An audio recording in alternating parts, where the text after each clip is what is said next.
বেক্সিমকোর সব সম্পদ দেখভাল করতে রিসিভার নিয়োগের লিখিত আদেশ। জানাবো এস আলমের গৃহকর্মীর নামে 16 কোটি টাকার সম্পদ। এবং সর্বশেষ জানাবো মেয়ের সঙ্গে দিল্লিতে থাকছেন শেখ হাসিনা, ঘুরতে দেখা গেছে পার্কে। শুনছিলেন সংবাদ শিরোনাম, এবারে বিস্তারিত। সালমান এফ রহমান ও বেক্সিমকো গ্রুপের হাইকোর্টের আদেশ। বাংলাদেশের ব্যবসায়ী জগতের অন্যতম বড় নাম বেক্সিমকো গ্রুপ, যার কর্ণধার সালমান এফ রহমান। সম্প্রতি হাইকোর্ট তাদের সম্পত্তি রক্ষণাবেক্ষণের জন্য রিসিভার নিয়োগের আদেশ প্রদান করেছেন। পাশাপাশি বাংলাদেশ ব্যাংকে এই আদেশ বাস্তবায়নের নির্দেশ দেওয়া হয়েছে। বৃহস্পতিবার বিচারপতি এ কে এম আসাদুজ্জামান এবং বিচারপতি মোহাম্মদ মাহবুবুল ইসলামের বেঞ্চ এই আদেশ দেন। আদালত জানতে চেয়েছে বেক্সিমকোর বিভিন্ন প্রতিষ্ঠানের বকেয়া ঋণের পরিশোধ কেমন। এই প্রেক্ষাপটে বাংলাদেশ ব্যাংকে রুল জারি করা হয়েছে। আদালতে রিটের পক্ষে শুনানি করেন আইনজীবী মাসুদ আর সোবহান। রাষ্ট্রপক্ষে ছিলেন deputy attorney general Redwan Ahmed Ranjib. তাদের আলোচনায় এ বিষয়ে বিভিন্ন তথ্য উঠে এসেছে।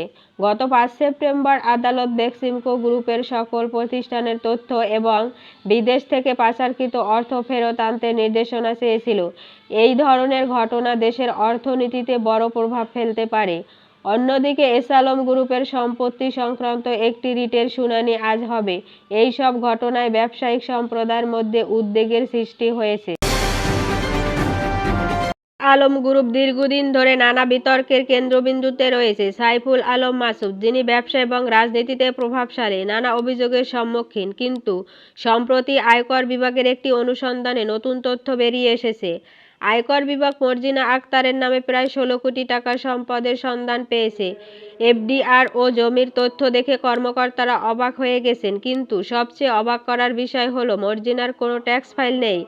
মর্জিনার ব্যাংক অ্যাকাউন্টে রয়েছে 3 কোটি টাকার এফডিআর এবং 5 কোটি টাকার জমি, যার বর্তমান বাজার মূল্য 12 কোটি টাকারও বেশি।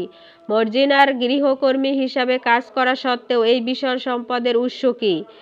এনবিআরের কর্মকর্তা জানান, মর্জিনার মতো অন্যান্য ব্যক্তিদের বিষয়েও অনুসন্ধান চলছে। এস আলম গ্রুপের সঙ্গে সংশ্লিষ্ট অন্যদের সম্পদেরও তথ্য অনুসন্ধান করা হচ্ছে। এস আলম গ্রুপের বিতর্ক, মর্জিনার সম্পদ, এগুলো কি শুধুই অস্বাভাবিক, নাকি এর পেছনে রয়েছে আরও গভীর কিছু? 5 আগস্ট ছাত্র জনতার তুমুল বিক্ষোভের মধ্যে শেখ হাসিনা প্রধানমন্ত্রীর পদ থেকে ক্ষমতাচ্যুত হন। সেই দিনেই তিনি সামরিক হেলিকপ্টারে করে ভারত পালাতে বাধ্য হন। বর্তমানে তিনি ভারতেই অবস্থান করছেন, কিন্তু কোথায় সেটি নিয়ে এখনও স্পষ্ট তথ্য পাওয়া যায়নি। ব্রিটিশ সংবাদ মাধ্যম ফিনান্সিয়াল টাইমস জানাচ্ছে, শেখ হাসিনা দিল্লিতে তার মেয়ের সঙ্গে রয়েছে। সূত্র বলছে, তিনি লোদি গার্ডেনের মতো অভিজাত এলাকায় ঘুরে বেড়াচ্ছে।